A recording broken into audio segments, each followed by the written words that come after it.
on arrive en province Kirundo, dans différentes localités, c'est évident qu'il y a l'espoir d'avoir une bonne récolte si les précipitations seront régulières. C'est au moment où il vient de pleuvoir il y a 2 semaines, après la longue période de sécheresse au pays, ce qui avait occasionné le déplacement de la population de certaines localités de cette province vers d'autres endroits pour chercher de l'emploi. Là, c'est sur la colline Kiri, zone Kiyonza de la commune de Bugabira, où a eu lieu un déplacement massif de la population. Mais ceux qui ont resté sur place n'ont pas perdu espoir. À la première goutte de pluie, ils ont planté leurs semences et pour le moment, ils commencent à profiter des feuilles de haricots. Cette femme se dit satisfaite de la situation actuelle car elle peut avoir une petite quantité de légumes. Et elle espère récolter le haricot s'il continue à pleuvoir. Et après que la pluie est tombée, même certaines familles qui avaient déménagé ont pris le chemin retour. Le conseiller technique de l'administrateur de la commune de Bugabira, chargé des questions administratives et sociales, demande aux autres de retourner au bercail.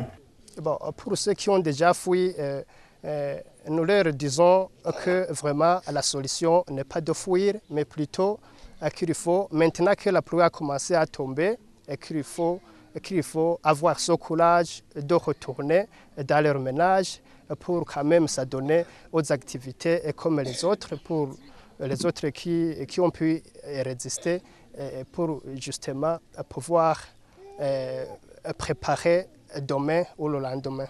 Même en commune Boussoni où a été signalé un déplacement de personnes, les champs de culture sont bons.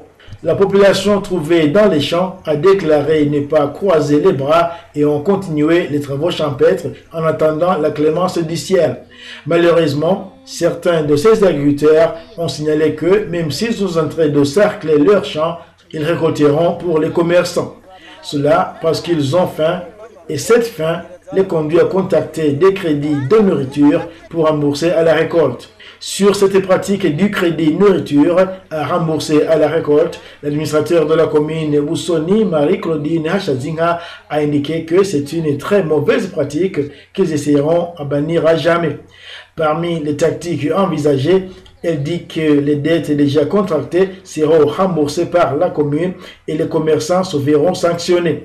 Seulement, la commune va commencer à déterminer les gens qui ont contracté ces crédits nourriture. Le malheur ne vient jamais seul. Au moment où la population de Kirundo s'est donnée aux travaux champêtres, dès le début des pluies, les cultures de maïs qui étaient bonnes sont attaquées par des maladies. C'est le cas d'une sorte de chenille qui dévore les feuilles de maïs. Les agriculteurs demandent alors des insecticides pour les infecter.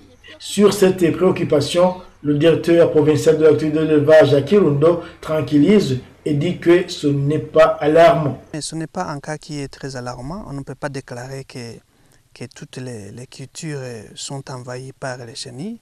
Ce sont des chenilles, ce sont des cas qui gênent suite à cette sécheresse. Sinon, on ne peut pas décourager, on ne peut pas déclarer que c'est un cas qui est très alarmant. Les cultivateurs peuvent continuer à cultiver, mais ils peuvent quand même identifier les plantes qui sont attaquées par les chenilles et les arracher ou les combattre par les moyens mécaniques.